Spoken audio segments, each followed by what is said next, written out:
PS4 news కి స్వాగతం. ముందుగా ముఖ్యాంశాలు. భారత్ అమెరికా సుంకాల వివాదం, మోదీ ఎమర్జెన్సీ మీటింగ్.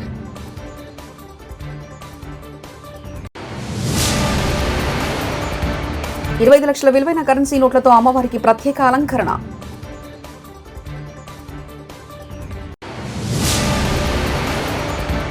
బాబు లోకేష్ ఆలపాటి బెదిరింపులు కనిపించలేదా? మల్లాది విష్ణు.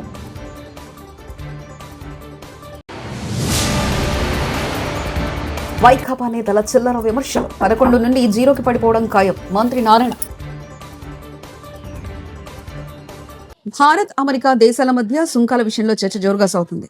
అమెరికా అధ్యక్షుడు డొనాల్డ్ ట్రంప్ భారత్ నుంచి వచ్చే వస్తువులపై మరో 25% సుంకం విధించారు. ఇప్పటికే ఉన్న 25%తో కలిసి ఇప్పుడు మొత్తం 50% సుంకమైంది. దీనికి ప్రధాన కారణం రష్యా నుండి భారత్ చమురు కొనుగోలు చేస్తుందని ట్రంప్ అసహనం వ్యక్తం చేశారు. మంత్రి పదవిలో ఉండి పచ్చి అబద్ధాలు చెప్తున్న పొంగులేటి గత ప్రభుత్వంలో బీఆర్ఎస్ పార్టీలో ఉన్నప్పుడు పోస్టర్లు వేసి మరీ రేషన్ కార్డులు పంచినట్లు ప్రచారం చేసిన పొంగులేటి ఇప్పుడు గత 10 ఏళ్లలో అసలు రేషన్ కార్డులు ఇవ్వలేదని పచ్చిగా అబద్ధాలాడుతున్న మంత్రి. చర్చ లేదు. రాష్ట్ర వ్యాప్తంగా సుమారు 17 లక్షల మంది పాత కార్డులలో కొత్తగా వచ్చిన పేర్లు చేరుస్తూ రాష్ట్ర వ్యాప్తంగా 6 లక్షల కొత్త రేషన్ కార్డులు ఇచ్చిన ప్రభుత్వం మీ దీవెనలతో ఉన్న మన పేదోడి ప్రభుత్వం.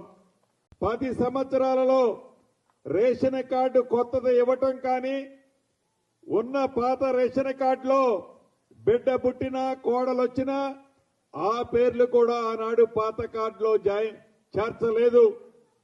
రాష్ట్ర వ్యాప్తంగా సుమారు 17 లక్షల మంది పాత కార్డులలో కొత్తగా వచ్చిన పేర్లు చేరుస్తూ రాష్ట్ర వ్యాప్తంగా 6 లక్షల కొత్త రేషన్ కార్డులు ఇచ్చిన ప్రభుత్వం మీ దీవెనలతో ఉన్న మన పేదోడి. 2007 నుంచి మీతోనే ఉన్నాను సార్, దయచేసి పార్టీ విడుద్దని గువ్వల బాలరాజును ఒక కార్యకర్త వేడుకున్నా ఆయన గుండె కడగలేదు. ఇదేనా ఒక బీఆర్ఎస్ నాయకుడు చేయాల్సిన పని? ఇంతమంది గొప్ప మనసున్న కార్యకర్తల పార్టీని వదిలేసి బీజేపీ పార్టీలో పోవడానికి మీకు మనసు ఎలా ఒప్పిందంటూ బీఆర్ఎస్ నాయకుడు ఆర్ఎస్ ప్రవీణ్ కుమార్ వ్యాఖ్యానించారు. మీరెందుకు పోతున్నారు సార్ అంటే ఆయన గుండె కరగలేదు. ఇవాళ ఎక్కడ పోయిండండి ఆయన? బీజేపీ అధ్యక్షుడు రామచంద్రరావు దగ్గరికి పోయిండు. ఇదేనా ఒక బీఆర్ఎస్ నాయకుడు చేయాల్సిన పని? ఒక ఎంపీగా పోటీ చేసిండ్రు, మీరు 2 సార్లు ఎమ్మెల్యే అయినరు, చీఫ్ విప్గా మీకు విప్గా అవకాశం ఇచ్చారు పెద్దలు కేసీఆర్ గారు. అదే విధంగా మీకు నాగర్ కర్నూలు జిల్లా అధ్యక్షులుగా చేసిండ్రు. ఇంతమంది గొప్ప మనసున్న కార్యకర్తలు, పార్టీని ప్రాణానికన్నా ఎక్కువగా ప్రేమించే కార్యకర్తలు, నాయకులు ఇంతమంది ఉండగా ఏ విధంగా మీరు మనసు చంపుకొని ఆ బీజేపీకి పోయినరు? సమాజానికి నాగరికత నేర్పింది నేతనలే. స్వాతంత్ర ఉద్యమంలో కీలక పాత్ర పోషించిన ఈ వర్గం ఈ పాలకుల నిర్లక్ష్యం వల్ల, మోసం వల్ల నష్టపోతున్నారు. దేశంలో ఎక్కడా నేతన్న నేస్తం అనేది అమలు చేయలేదు. ఒక్క ఆంధ్ర రాష్ట్రంలోనే 5 ఏళ్లలో ఒక్కో నేతన్న కుటుంబానికి 1,20,000 అందించారు. లేలా అప్పిరెడ్డి కూడా హృదయపూర్వకమైనటువంటి శుభాకాంక్షలు కూడా తెలియజేస్తా ఉన్నాం. సమాజంలో అనేక వర్గాలు ఉన్నప్పటికీ అసలు సమాజానికి నాగరికత నేర్పినటువంటి సమాజం చేనేత నేతలు అనే దానిలో ఎటువంటి సందేహం కూడా లేనటువంటి పరిస్థితులు. ఏ కులంలో పుట్టినా, ఏ మతంలో పెరిగినా, ఏ ప్రాంతంలో ఉన్నప్పుడు కూడా వాళ్ళు కులాలు తెలియ బట్టలు వాళ్ళు వేసుకున్నటువంటి చేనేత వస్త్రాలే వాళ్ళ దర్జాతనాన్ని తెలియజేసే రీతిలో మొదటి నుంచి కూడా, ఇవాళ కాదు స్వాతంత్ర సంగ్రామం నుంచి కూడా చేనేతలు సమాజానికి సంబంధించి మనుషులకు కావలసినటువంటి బట్టల్ని నేర్చి వాళ్ళని సమాజానికి అందించడంలో కీలకమైనటువంటి పాత్ర పోషించినటువంటి ఆ వర్గం ఇవాళ పరిపాలకుల నిర్లక్ష్యం వల్ల, పరిపాలకులు ఇవాళ ఎందుకంటే ఎన్నికలకు ముందు వాళ్ళు చేసినటువంటి వాగ్దానాలు, ఓట్లు వేయించుకున్న తర్వాత ఆ వర్గాన్ని ఏ విధంగా మోసం చేస్తున్నటువంటి పరిస్థితులు కూడా ఆలోచన చేయవలసినటువంటి పరిస్థితులు కూడా ఇవాళ ఉన్నాయి. 2014లో చెప్పారు, సేమ్ రిపీట్, చేనేతలకి GST రద్దు చేస్తా, ఉచిత విద్య ఇస్తా, అనేక రకాలుగా వాళ్ళని ఆదుకోవడానికి అనేక రకాలుగా ప్రయత్నాలు చేస్తానని చెప్పినటువంటి ప్రభుత్వం ఆ రోజు చేనేత వర్గానికి రాష్ట్ర వ్యాప్తంగా కేటాయించినటువంటి నిధులు ఇందాక చెప్పినట్లుగా సుమారు 450 కోట్లు నిధులు కేటాయించినటువంటి పరిస్థితులు ఉన్నాయి. అదే జగన్మోహన్ రెడ్డి గారు 2019లో అధికారాన్ని చేపట్టిన తర్వాత ఈ 5 సంవత్సరాల కాలంలో సుమారు 3,700 కోట్ల పైచులుకుల్ని వివిధ కార్యక్రమాల పేరుతో నవరత్నాలు, నేతన్న నేస్తమో, లేకపోతే నేతలకు సంబంధించినటువంటి ఆప్కోకు సంబంధించినటువంటి నిధుల్ని విడుదల చేయటము, రకరకాల కార్యక్రమాల పేరుతో సుమారుగా 3,700 పైచిలుకు కోట్ల రూపాయల్ని కేటాయించినటువంటి పరిస్థితులు కూడా మనం ఈ సందర్భంగా గుర్తు తెచ్చుకోవాలా. నేతన్న నేస్తం భారతదేశంలో ఎక్కడా కూడా లేదు. ఒక్క ఆంధ్ర రాష్ట్రంలోనే జగన్మోహన్ రెడ్డి గారు ఎన్నికల మేనిఫెస్టోలో చెప్పినటువంటి మాట కట్టుబడి ఒక్కొక్క కుటుంబానికి 5 సంవత్సరాల కాలంలో 1,20,000 రూపాయల్ని ఇచ్చినటువంటి పరిస్థితులు కూడా ఈ సందర్భంగా గుర్తు చేస్తా ఉన్నాం.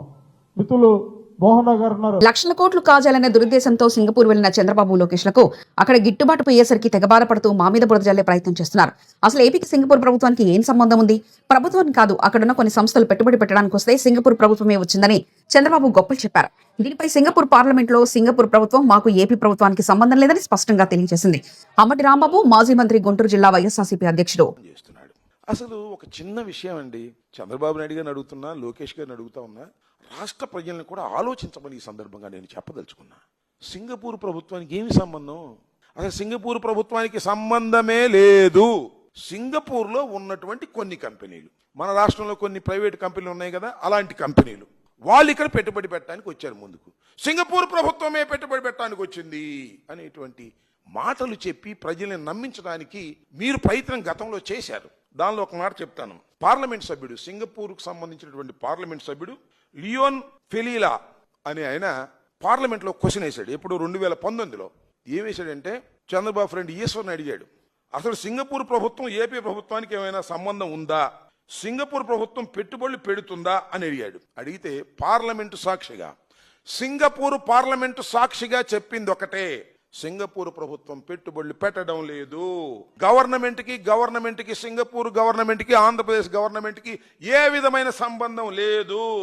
కొన్ని ప్రైవేట్ కంపెనీలు, కేవలం కొన్ని ప్రైవేట్ కంపెనీలు, సింగపూర్లో ఉన్నటువంటి కొన్ని ప్రైవేట్ కంపెనీలు ఆంధ్రప్రదేశ్ ప్రభుత్వంతో ఒడంబడికలు చేసుకున్నాయి.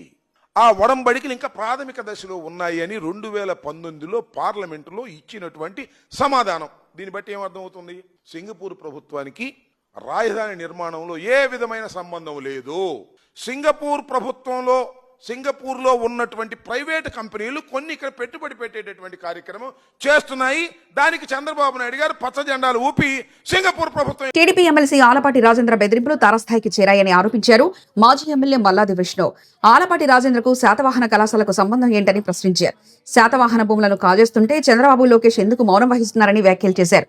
మాజీ ఎమ్మెల్యే మల్లాది విష్ణు తాడేపల్లిలో మీడియాతో మాట్లాడుతూ, విజయవాడ నడిబొడ్డున 100 కోట్ల విలువైన భూమిని దక్కించుకునేందుకు వర్గాలు తయారయ్యాయి. టీడీపీ ఎమ్మెల్సీ ఆలపాటి రాజేంద్ర శాతవాహన భూముల కోసం తీవ్రంగా ప్రయత్నిస్తున్నారు. వాయిస్ రికార్డ్ అది బెదిరించడము,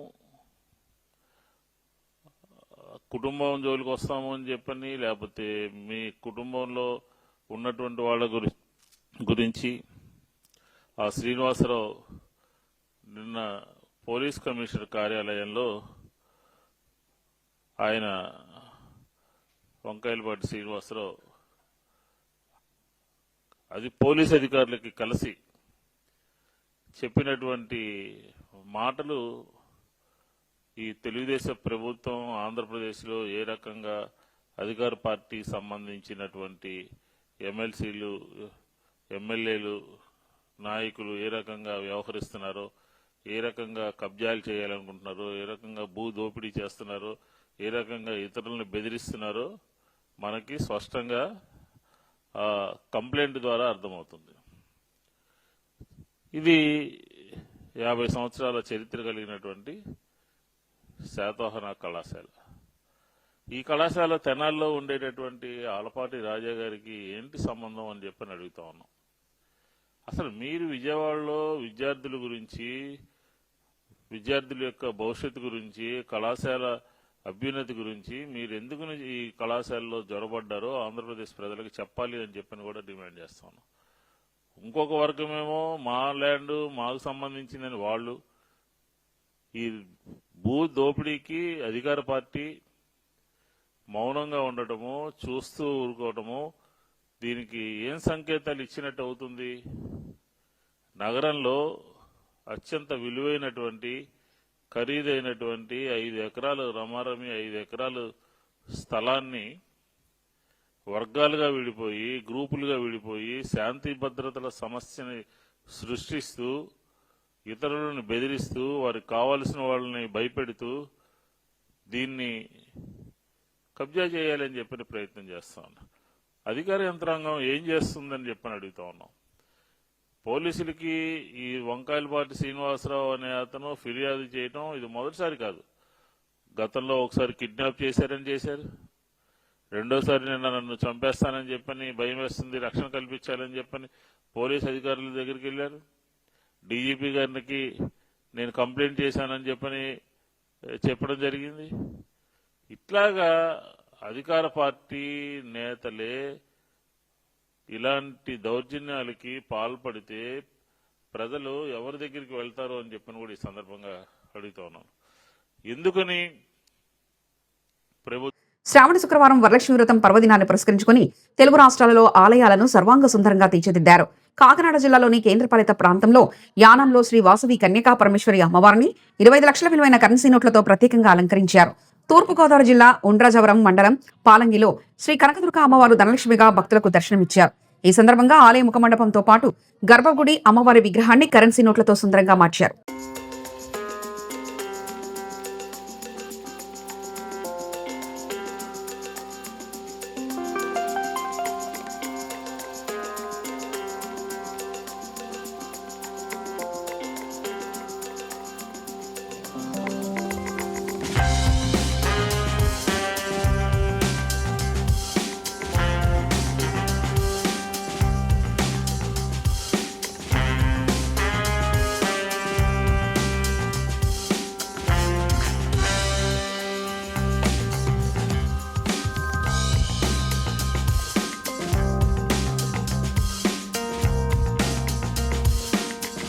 నెల్లూరులోని విఆర్ హై స్కూల్ పై ఎమ్మెల్సీ పర్వతరెడ్డి చంద్రశేఖర్ రెడ్డి చేసిన వ్యాఖ్యలను ఉద్దేశించి మంత్రి నారాయణ ఘాటుగా స్పందించారు.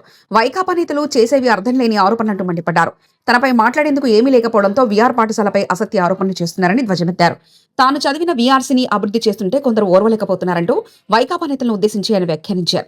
పేద విద్యార్థులకు అన్ని సదుపాయాలతో ఉచితంగా విద్యను అందించడమే తమ లక్ష్యమని తెలిపారు. కాబట్టి ఈరోజు వాళ్ళకి ఫుడ్ చక్కగా పిల్లలకు 3 పూట్ల ఫుడ్ పెడుతున్నాం.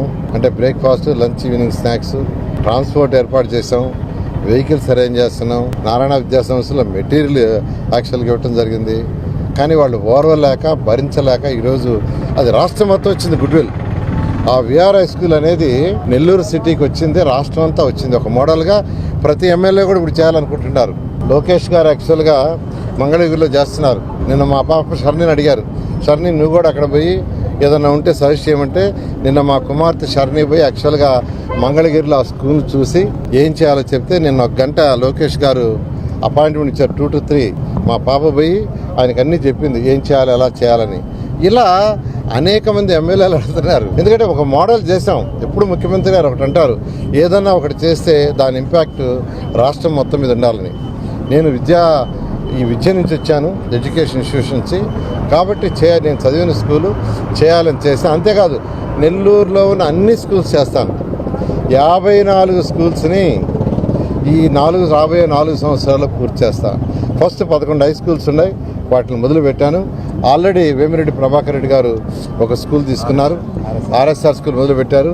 డిఎస్ఆర్ మూలాపేట స్కూల్ తీసుకున్నారు, మొదలు పెట్టారు. ఇంకా 2-3 వచ్చారు, వాళ్ళు కూడా. భారత్ అమెరికా సుంకాల వివాదం, మోదీ ఎమర్జెన్సీ మీటింగ్.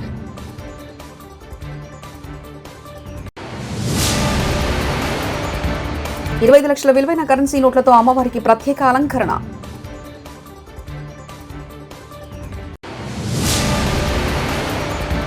బాబు లోకేష్ ఆలపాటి బెదిరింపులు కనిపించలేదా? మల్లాది విష్ణు.